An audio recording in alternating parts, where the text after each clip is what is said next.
Hello students, કેમ છો? મજામાં? ચેપ્ટર 13 આજે આપણે જોઈશું સ્વાધ્યાયના કેટલાક દાખલા.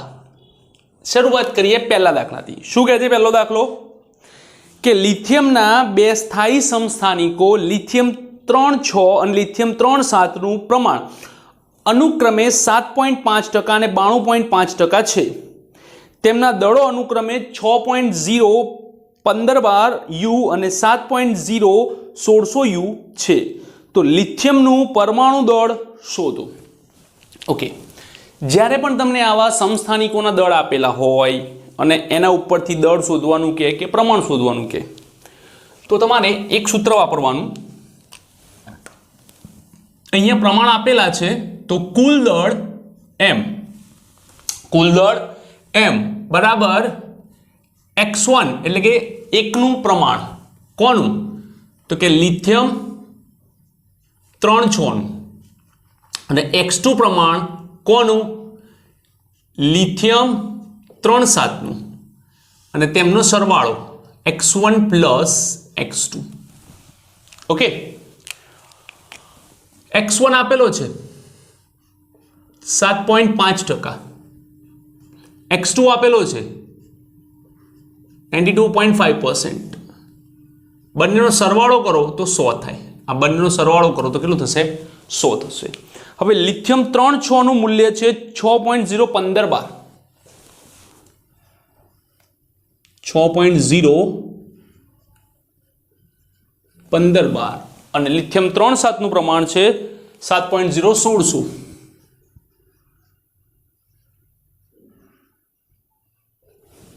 ઓકે, આ બેનો ગુણાકાર કરો, સરવાળો કરીને ભાગ્યા 100 આપો. 6.941 યુ આટલું દળ મળે છે. ઓકે, હવે જોઈએ એનો બીજો દાખલો. એમાં બીજો ભાગ છે. શું કહે છે બીજો ભાગ? બોરોનને બે સ્થાયી સમસ્થાનિકો બોરોન 5.10 અને બોરોન 5.11 છે. બોરોન 5.10 અને બોરોન 5.11 છે.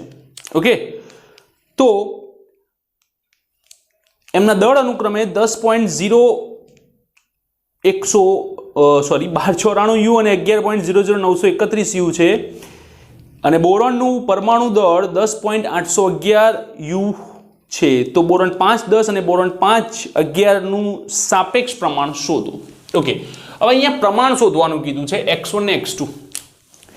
એક સમીકરણમાં આપણે બે અજ્ઞાત નહીં લઈએ તો આપણને એટલી ખબર છે કે x1 અને x2 નો સરવાળો પર્સન્ટેજમાં 100 થાય તો x2 બરાબર 100 ઓછા x1 લઈશું. બરાબર, સૂત્ર વાપરીએ. કુલ પરમાણુ દળ m બરાબર x1 બોરોન 5.10 નું પ્લસ 100 માઇનસ x1 બોરોન 5.11 નું દળ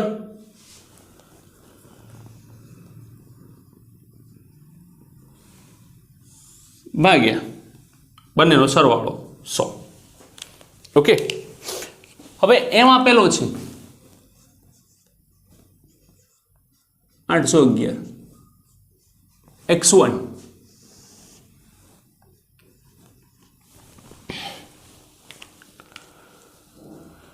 10.01294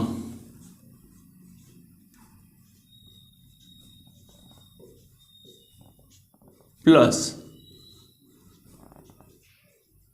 100 માઇનસ x1 11.00931 યુ.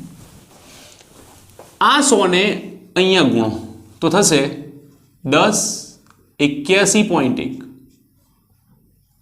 10.01294 x1 100 અંદર ગુણો 1100.931 00931 x1. ઓકે, 1100 ને આ બાજુ લાવો.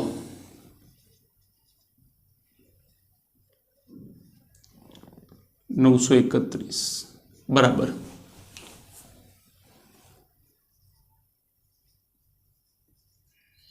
x1 minus 931 x1. આ બેની બાદબાકી કરો, આ બેની બાદબાકી કરીને x1 ને કરતા બનાવો તો આવે 19.9%. અને x2 જે છે એ 100 ઓછા x1 છે તો 100 ઓછા 19.9 80.1% થાય છે. ઓકે, એક જ દાખલામાં બંને પ્રમાણ આવી ગયા કે ભાઈ એકમાં ટકાવારી આપેલી છે ને એકમાં ટકાવારી શોધવાની કીધી છે. તો બહુ જ સરળ દાખલો છે, ધ્યાનથી સમજીને લખો. ઓકે, આના પછી આપણે જોઈશું બીજો દાખલો. ચલો હવે જોઈએ સ્વાધ્યાયનો બીજો દાખલો. શું કહે છે? નિયોનના 3 સમસ્થાનિકો નિયોન 10-20, 10-21 અને 10-22 નું સાપેક્ષ પ્રમાણ 90.51, 0.27, 9.22 છે. આ 3 સમસ્થાનિકોના પરમાણુ દળો અનુક્રમે 19.99 U, 20.99 U, 21.99 U છે. તો નિયોનનું સરેરાશ પ્રમાણ શોધો. ઓકે, તો અહીંયા આપણને 3 પ્રમાણ આપેલા છે. 3 x1, x2 અને x3 લઈશું. તો નિયોનનું કુલ દળ m is equals to x1 neon 10-20 plus x2 neon 10-21 plus x3 neon 10-22 divided by ત્રણેયનો સરવાળો જે 100 જ થાય.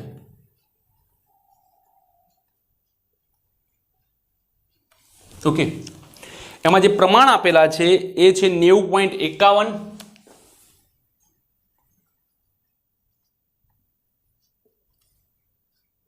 0.27 અને 9.22 ભાગ્યા ત્રણેયનો સરવાળો 100. નિયોન 20 નું પ્રમાણ છે 20.99,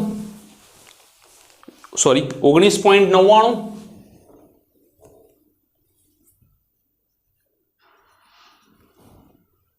આનું પ્રમાણ છે 20.99, આનું પ્રમાણ છે 21.99. ઓકે, ત્રણેયનો સરવાળો કરીને આનો ગુણાકાર, આનો ગુણાકાર, આનો ગુણાકાર કરો, ત્રણેયનો સરવાળો કરો અને 100 વડે ભાગો તો જવાબ આવશે 20.18 U. ઓકે, તો આ છે તમારો સ્વાધ્યાયનો બીજો દાખલો. લખી લો. સ્વાધ્યાયનો ત્રીજો દાખલો. રકમ શું કહે છે કે નાઇટ્રોજન ન્યુક્લિયસની બંધન ઉર્જા એમઈવીમાં શોધો. નાઇટ્રોજનનું દળ આપેલું છે 14.00307 U. ઓકે, હવે એક વસ્તુ છે કે જ્યારે પણ તમને બંધન ઉર્જા શોધવાની કે ત્યારે તમારે એની દળ ક્ષતિ શોધવી પડે. દળ ક્ષતિ પરથી જ બંધન ઉર્જા મળે. તો સૌથી પહેલા નાઇટ્રોજનની દળ ક્ષતિનું સૂત્ર લઈ લો.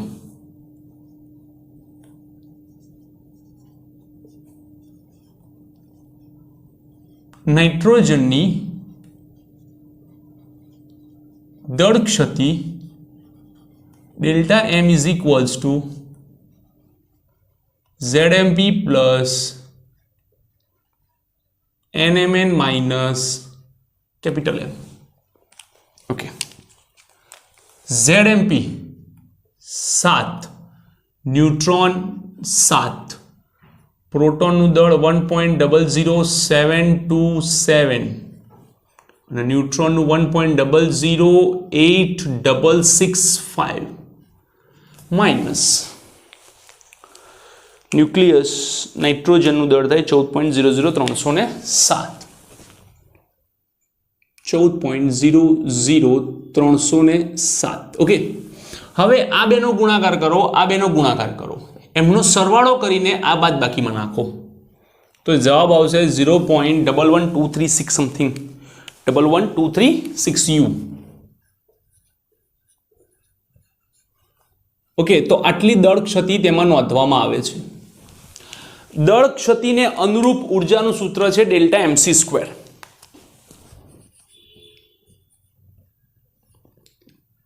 દળ ક્ષતિને અનુરૂપ ઉર્જા EB is equals to delta MC square. જેમાં આપણે એવું લખીએ છીએ કે એક યુ બરાબર 931.5, તો 0.11 યુ બરાબર કેટલા? 104.04 સમથિંગ આવે છે. Yes, 101.04 MeV. તો આ થઈ તમારી બાઇન્ડિંગ એનર્જી, એટલે કે બંધન ઉર્જા નાઇટ્રોજનની. હવે આ બંધન ઉર્જાને જો તમે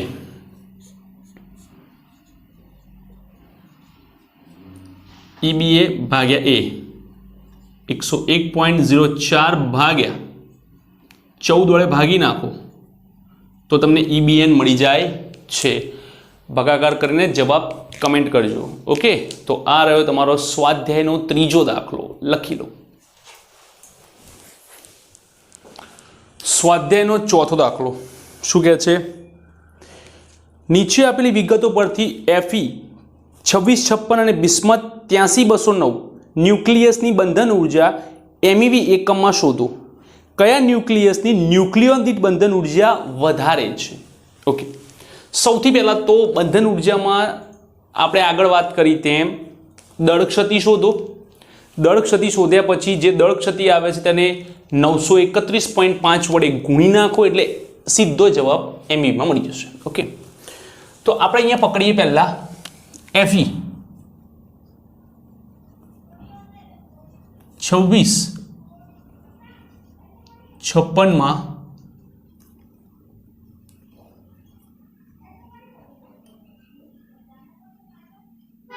દળ ક્ષતિ.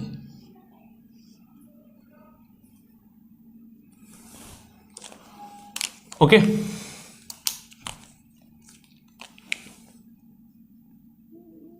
delta M is equals to ZMP plus NMN minus capital M. 26007825 plus neutron 56 ઓછા 26 30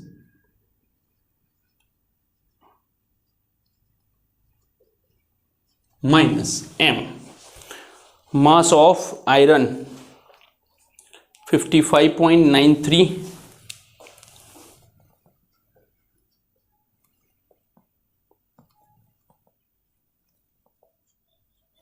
4939. Okay, right. ઓકે, હવે શું કરશો? આ બેનો ગુણાકાર કરો, આ બેનો ગુણાકાર કરો, એમનો સરવાળો કરો અને આને બાદ કરો એટલે જવાબ 0 પોઈન્ટ સમથિંગ આવશે.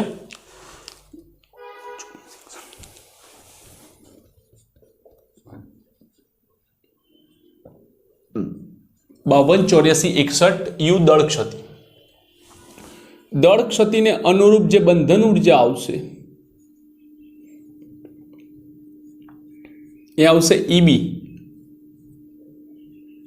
Delta MC square.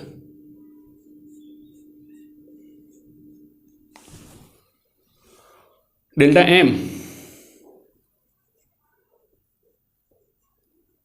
8461 931.5 વડે ગુણી નાખો તો EB મળશે સમથિંગ 492.26 MeV.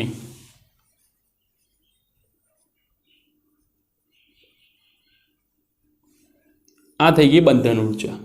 ઓકે, હવે એવું કીધું છે કે ન્યુક્લિયોન દીઠ બંધન ઉર્જા, તો આપણે એ વડે ભાગી નાખીએ, EB ને એ વડે ભાગી નાખીએ. ન્યુક્લિયોન દીઠ બંધન ઉર્જા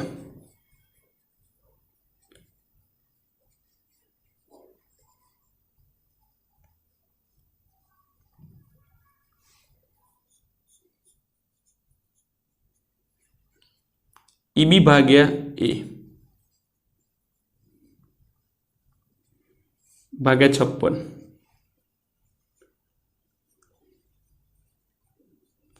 8.79 MeV કેટલા 8.79 MeV આવે છે ઓકે હવે આપણે જોઈએ બિસ્મથની વાત કરીએ બિસ્મથ 83209 માં સૌથી પહેલા તો દળ ક્ષતિ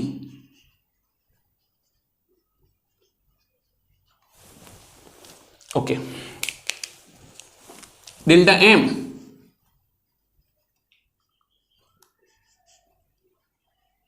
ZMP plus NMN minus capital M 83 7 8 2 5 126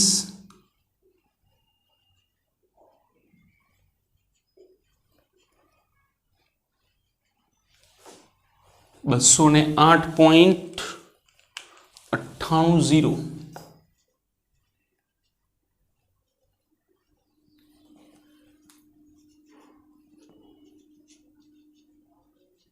388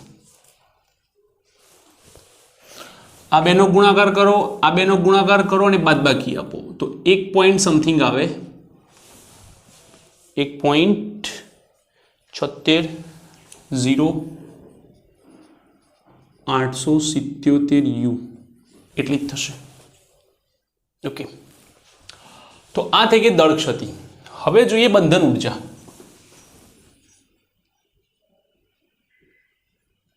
બંધન ઊર્જા EB is equals to delta MC square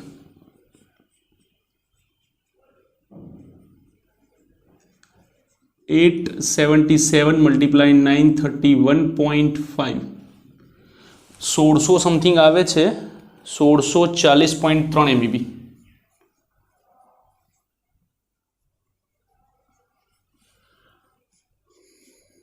EB okay હવે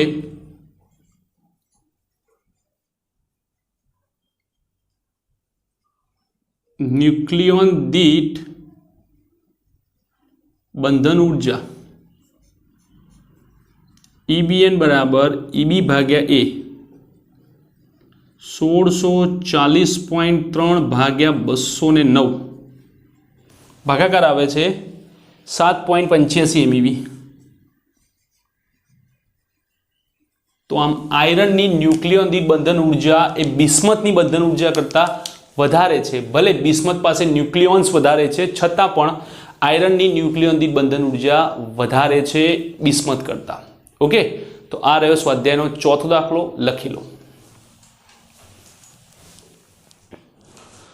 સ્વાધ્યાયનો પાંચમો દાખલો શું કહે છે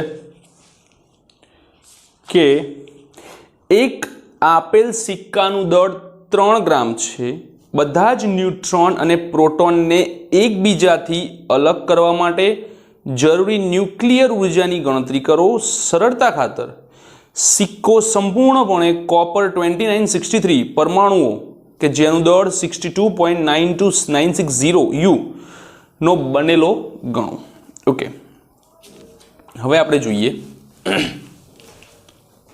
સૌથી પહેલા આમાં શું કરીશું કે જ્યારે પણ ન્યુટ્રોન પ્રોટોનને અલગ કરવા હોય ત્યારે બંધન ઊર્જા શોધવી પડે અને બંધન ઊર્જા માટે દળ ક્ષતિ જરૂરી છે તો સૌથી પહેલા એક ન્યુક્લિયસની દળ ક્ષતિ શોધીએ એક ન્યુક્લિયસની બંધન ઊર્જા શોધીએ અને પછી બધા ન્યુક્લિયસની ગણતરી કરીએ તો આવો સૌથી પહેલા આપણે એક ન્યુક્લિયસની દળ ક્ષતિ જોઈએ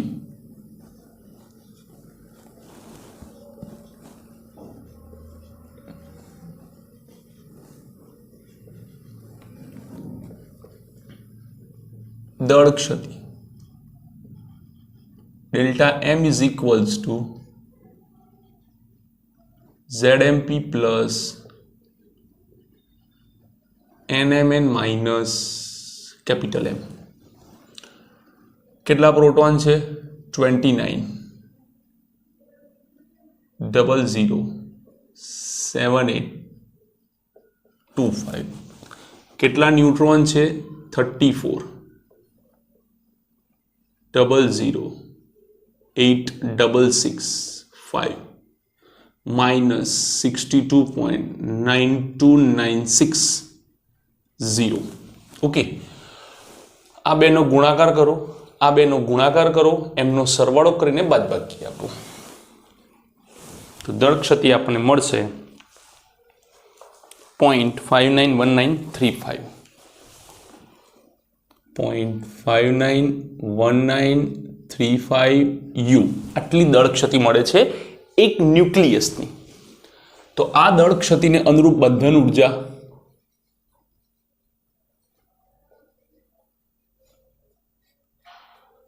EB बराबर डेल्टा MC स्क्वायर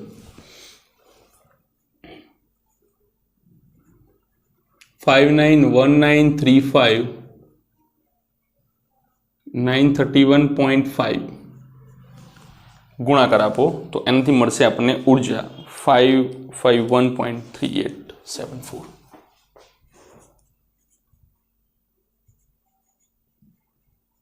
MeV एक न्यूक्लियसनी ऊर्जा थशे आ कोनी थशे एक न्यूक्लियसनी ऊर्जा 551.3874 ओके हवे आपणे आगळ जईए तो ए जोईए कि भाई एक 3 ग्राम कॉपरनी अंदर केटला न्यूक्लियस होय तो आपणे गणीए छीए कि भाई 63 ग्राम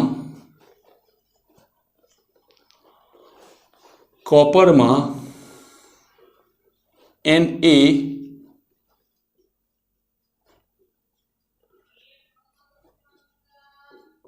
न्यूक्लियस होय 3 ग्राम कॉपर में N न्यूक्लियस होय N बराबर 3 Na 6.023 1023 छेदमा 63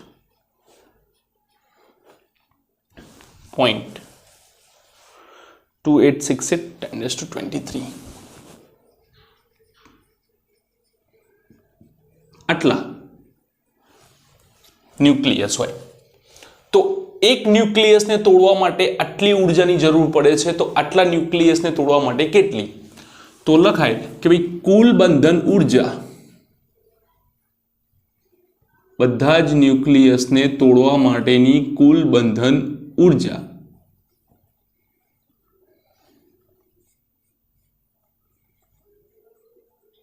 ई टोटल बराबर 2868 10 to 23 मल्टीप्लाई 551.3874 551.3874 ओके सेमा छे मेगा में मेगा एटले 10 ની 6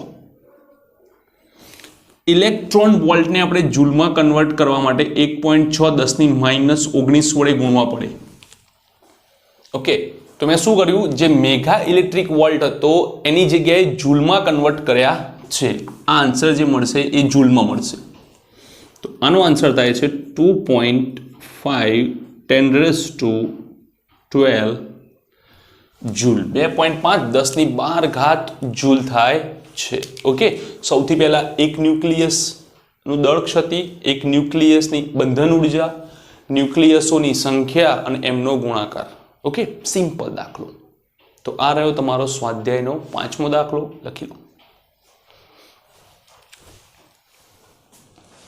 स्वाध्यायनो 6ठो दाखलो ओके नीचे माटे न्यूक्लियर प्रक्रिया समीकरण लखो केटलाक रिएक्शन आप्या छे जेम के Ra 86 नो आल्फा क्षय Ra 86 नो आल्फा क्षय मतलब He24 86 मांथी 2 बाद करो 84 226 मांथी 4 बाद करो 222 Ra okay, second number. Second શું કહે છે કે પ્લુટોનિયમ જે છે 94242 નો આલ્ફા ક્ષય, પ્લુટોનિયમ 94242 માંથી આલ્ફા ક્ષય થાય. આલ્ફા ક્ષય એટલે He2 4. 94 માંથી 2 બાદ કરો 92, 242 में 4 बात करो 238. आ था यूरेनियम. ओके, नंबर 3 ફોસ્ફરસ 1532 નો બીટા માઇનસ ક્ષય. ફોસ્ફરસ 1532 નો बीटा माइनस मतलब E-10 क्षय. 15 आ बाजू +1 16, 16 बने सल्फर. बीटा माइनस थाय तो ए में कोई फेरफार ना थाय, ए एज इट इज रहे. कि बीटा प्लस होय तो पण ए एज इट इज रहेशे. पछी केवुं छे बिस्मथ. बिस्मथनो बीटा माइनस क्षय बिस्मथ माटे 83 210. बिस्मथ 83 210 एमांथी बीटा माइनस क्षय थाय -10 तो आ बने 84. 84 मळे पोलोनियम 210. ओके, हवे जोईए नंबर 5. 5 नंबर शुं कहे छे के कार्बन C611 नो बीटा प्लस क्षय. कार्बन C611 नो बीटा प्लस क्षय E+1 0. 6 + 1 6 - 1 it is 5. 5 मतलब कि बोरॉन 11. बोरॉन 11. 6 नंबर શું કહે છે TC 43 97 TC 43 નો बीटा प्लस क्षय. बीटा प्लस क्षय એટલે પોઝિટ્રોન. 43 - 1 it is 42. Molybdenum.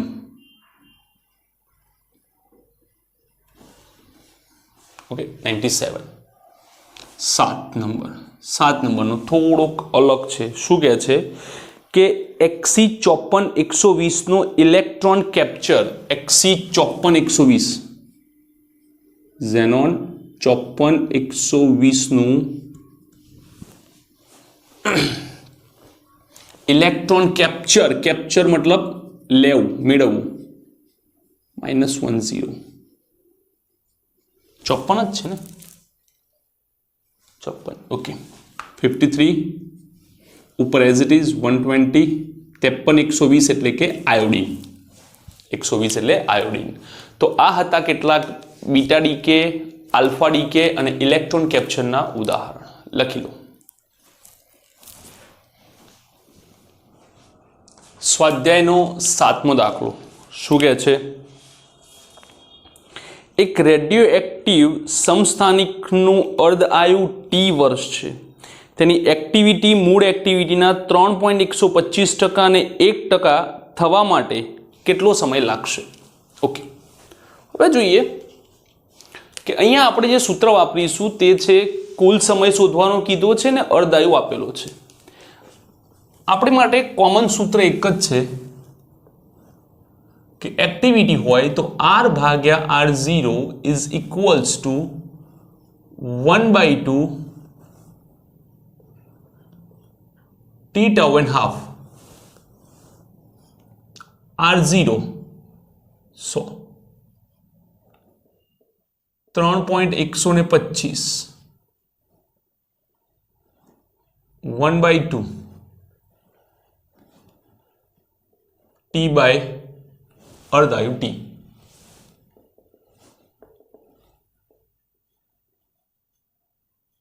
1/32 1/2 T/T.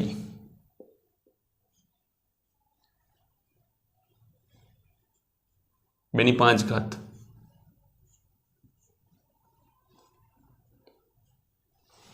t/t। હવે અહીંયા આધાર સમાન છે, કિંમતો સરખી થાય તો ઘાત પણ સરખી થવી જોઈએ। 5 = t/t, t = 5t years।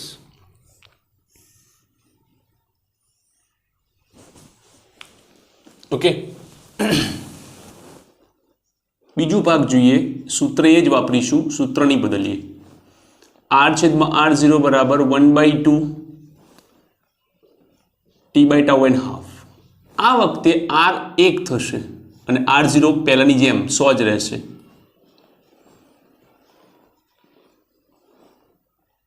t/t પલટો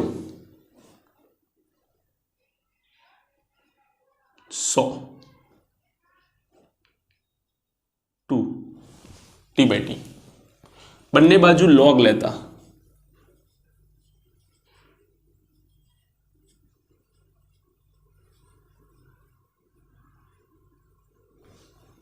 log 100 બરાબર log 2/t/t। log 100 2.0000 t/t log 2 2 બરાબર t/t log 2.3010 t ને કરતા બનાવો 2t 0.3010 6.65 t years। Okay, 6.65 t વર્ષ। તો આ રહ્યો તમારો સ્વાધ્યાયનો 7મો દાખલો, લખી લો। સ્વાધ્યાયનો 8મો દાખલો શું કહે છે? કાર્બન ધરાવતા સજીવ દ્રવ્યની સામાન્ય એક્ટિવિટી કાર્બનના દર ગ્રામ દીઠ દર 2 મિનિટે 15 વિભંજન જણાય છે। મતલબ કે મારી બોડી છે, મારી બોડીમાં જે કાર્બન છે એ કાર્બનનો એક આઇસોટોપ છે C614। એ આઇસોટોપ્સમાંથી જે એક્ટિવિટી જણાય છે દર સેકન્ડે 15 વિભંજન થાય છે। આ એક્ટિવિટી સ્થાયી કાર્બન સમસ્થાનિક C612 ની સાથે થોડા પ્રમાણમાં હાજર રહેલા C614 એટલે કે કાર્બન 614 ના કારણે થાય છે। જ્યારે સજીવ મૃત્યુ પામે છે ત્યારે વાતાવરણ સાથેની આંતરક્રિયા બંધ થાય છે, તેની એક્ટિવિટી ઘટવાની શરૂઆત કરે છે। 15 થી ઘટવાની શરૂઆત થાય છે। જ્યાં સુધી જીવે છે ત્યાં સુધી 15 છે, જ્યારે મૃત્યુ પામે છે ત્યારે 15 થી ઘટવાની શરૂઆત થાય છે। કાર્બન C614 ના જાણીતા અર્ધાયુ 5730 વર્ષ અને એક્ટિવિટીના આપેલા મૂલ્ય પરથી તે નમૂનાની ઉંમરનો લગભગ અંદાજ લગાવી શકાય છે। પુરાતત્વ વિદ્યામાં વપરાતા કાર્બન C614 ડેટિંગનો આ સિદ્ધાંત છે। હવે સાંભળજો હો। ધારો કે મોહેન્જો-દરો એક નમૂનો કાર્બનના દર ગ્રામ દીઠ દર મિનિટે 9 વિભંજનની એક્ટિવિટી દર્શાવે છે કે દર મિનિટે 9 કાઢે છે, મૃત્યુ પામેલ છે। મતલબ કે મોહેન્જો-દરો જે છે તેમાં ખોદકામ કરતી વખતે જે બોડી નીકળી છે તે બોડીમાં અત્યારે હાલ એક્ટિવિટી 9 વિભંજન પર જણાય છે, મૃત્યુ પામેલ એક્ટિવિટી। સિંધુ ખીણની સંસ્કૃતિનો લગભગ ઉંમરનો અંદાજ કરો કે આજથી કેટલા વર્ષ પહેલા તે હયાતીમાં હશે। તો આપણને ખબર છે કે સિંધુ ખીણની સંસ્કૃતિ જ્યારે એક્ટિવિટી 15 હતી ત્યારે વ્યક્તિ જીવતો હતો, તેના મૃત્યુ બાદ તે એક્ટિવિટી ઘટવાની શરૂઆત થઈને અત્યારે તે 9 છે। તો 15 થી 9 થતા જે સમય લાગ્યો એના પહેલા વર્ષોમાં આ સિંધુ ખીણની સંસ્કૃતિ હોવી જોઈએ એવું કહેવું છે। તો આપણું જે સૂત્ર છે એ જ આપણે વાપરીશું R વાળું। R/R0 = 1/2 t/τ². ઓકે, હવે શરૂઆતમાં કેટલી છે 15, ત્યારબાદ 9, 1/2, 5, 7, 30 ભાગી નાખો 3 તરી 3 પંચા પલટો 5/3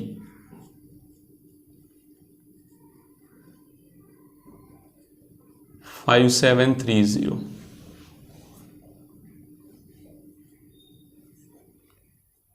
log 5/3 6667